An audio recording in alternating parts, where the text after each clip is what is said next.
Welcome to SATV News. This is Shibala Alam with our headlines. Bangladesh will never bow down to any pressure. Rather, the country will move ahead with the strength of people, said Prime Minister. Water level of all rivers in Sylhet is still flowing above the danger mark. People are suffering due to inadequate relief. The powerful earthquake has killed at least 1,000 people and left 1,500 injured in Afghanistan.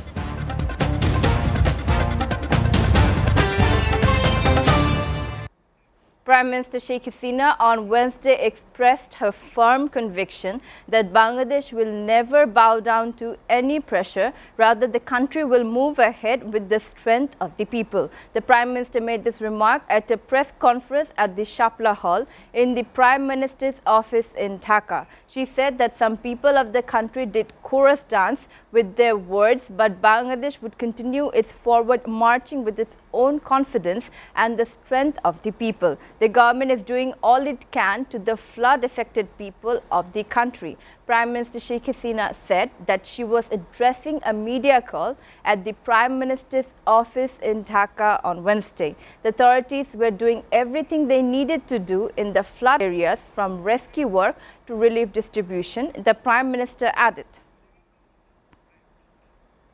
The amount of heavy rain has decreased in Sylhet. However, the hill slope continues. As a result, the water of all the rivers is flowing over the danger line at different points. Homes and roads in the lowlands are now submerged in water from the waist down. Flood victims are suffering due to lack of relief. Meanwhile, the flood situation in Maulavi Bazar has further deteriorated. The flood situation in Zakiganj, Kanaighat, Biani Bazar, Osmani Nagar and Upazilas are deteriorating. All the main roads have been submerged. Water is flowing over the danger line at Shurma Kushiara Junction. Meanwhile, the UK has released additional emergency funding of over Taka 5 crore to support communities affected by the ongoing floods in Sylhet division. Meanwhile, as the water level in Jamalpur, Hobiganj, Sirajganj and Netrokona continues to rise due to the steep slopes coming down from the upper reaches, people have become waterlogged in many more areas. Flood water is entering the locality from the lowlands. In Jamalpur, the water level of Jamuna River has increased by 2 cm in 24 hours and flowing at 56 cm above the danger level. More than 250 villages in 22 unions of Hobiganj have been submerged in water. Billions of people in misery. There is an acute shortage of food and clean water in the flood-hit areas. In Netrokona, Ubdakhali River is flowing at 73 cm of danger level. Dhanu River at 50 cm river and above 11 lakh people are waterlogged. More than 1.5 lakh people in shelters are in food crisis. Communication closed due to road sinking. The Deputy Commissioner said 324 shelters have been opened in the district.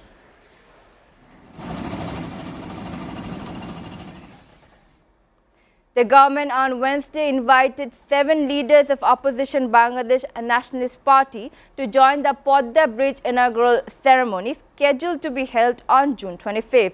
Dulal Chandra Sutradhar, a Deputy Secretary of the Bridges Division of the Road Transport and Bridges Ministry, handed over the invitation cards to BNP Senior Joint Secretary General Ruhul Kabir Rizvi at the BNP Central Office at Noyapolton in Dhaka at about 11 a.m. The leaders who were given the cards include BNP Secretary General Mirza Fakhrul Islam Alamgir, Standing Committee members Khandokar Mosharraf Hussain, Mirza Abbas, Gayeshwar Chandra Roy, Abdul Moin Khan, Nazrul Islam Khan and Vice Chairman Hafizuddin Khan. Dulal said that the BNP leaders have received the letters and expected that the invited leaders would attend the program. Rizvi said that the Deputy Secretary gave the invitation cards to the BNP office when he was present there. However, he does not want to make any comment on this, but they have no interest in it, he added.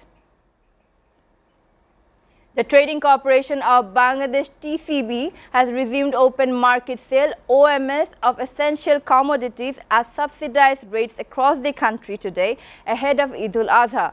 Sale of daily commodities across the country will continue till July 5th. The TCB started the program aiming to benefit around 10 million families. However, TCB will start sales of essential commodities in Madaripur, Shariatpur, Gopalganj and Munshiganj district from June 26. TCB's OMS program could not be started right now in the district under Sylhet division due to the flood situation, but the date of starting OMS of commodities will be announced later, officials said. The TCB will carry out the OMS program to family card holders at dealer's shop or designated permanent establishments. One can buy a maximum of 1 kilogram of sugar at Taka 55 per kg, 2 kilograms of lentils and Taka 65 per kg and 2 liters of soybean oil at Taka 110 per liter at a time.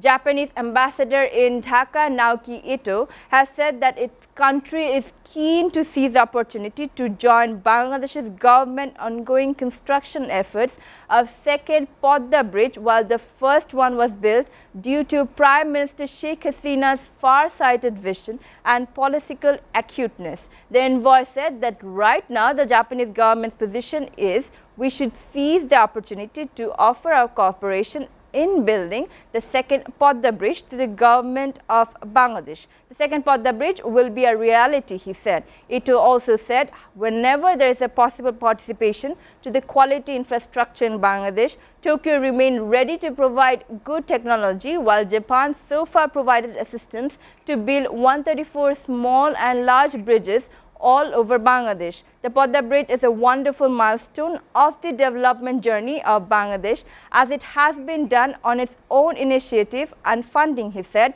while extending his heartfelt congratulations to the government and people of Bangladesh. Viewers, we are taking a short break. Please stay with us.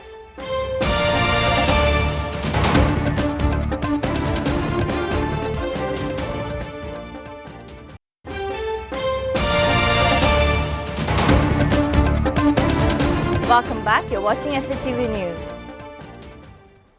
Now news from abroad. A powerful earthquake has killed at least 1,000 people and left 1,500 injured in Afghanistan, according to the country's state news agency.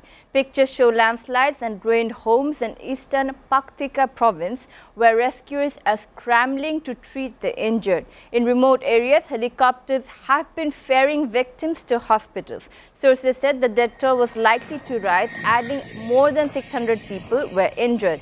The quake struck about 44 kilometers from the southeastern city of Khost shortly after 1:30 local time early Wednesday. Taliban officials have called for aid agencies to rush to the affected areas in the nation's east.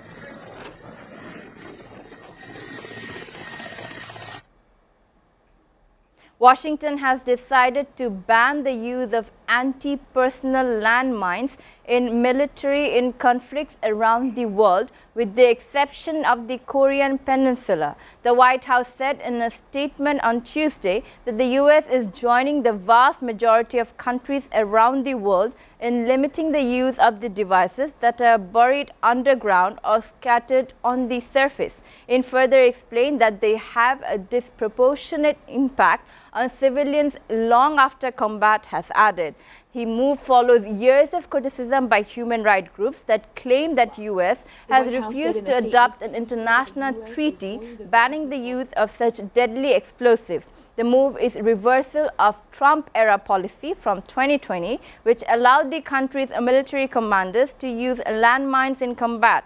Currently, the U.S. has a stockpile of 3 million anti-personnel landmines under the country's new policy, and that aren't needed to protect South Korea will be destroyed. There's chaos on Britain's railways as nearly 40,000 workers have left their posts in the UK's biggest rail strike in 30 years. Only 20% of rail services in England, Scotland and Wales were operating on Tuesday. This comes after talks on Monday failed to reach an agreement on a wage increase, with the transport union rejecting a 2% increase against their request for 7%. Further strikes on Thursday and Saturday could also lead to major disruption for millions of workers. Meanwhile, only 60% of trains are expected to run on Wednesday due to a delay in services, as some operating staff are not doing overnight shifts. Prime Minister Boris Johnson has said that the strike could harm businesses that are still recovering from the impact of COVID-19. Could also lead to major disruptions for millions. Meanwhile, only 60% of trains.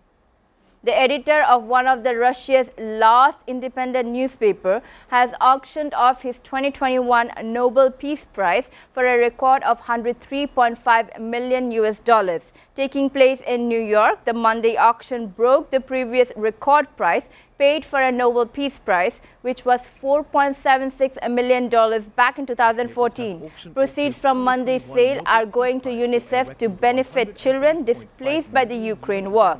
Dmitry Muratov was awarded the Nobel Peace Prize in October 2021 and was one of the founding members of the Novaya Gazeta newspaper. The paper was forced to stop its activities in Russia in March as the Kremlin clamped down on journalists and public dissent following Russia's invasion of Ukraine.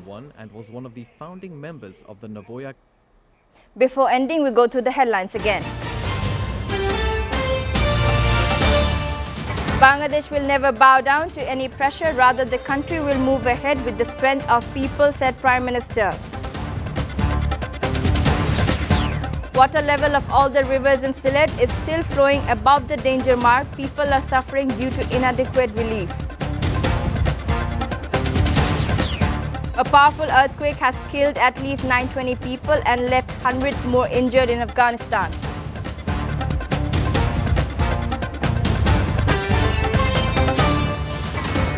You're up to date so far here on SATV News, and to know the latest news, visit www.satv.tv. Stay with SATV.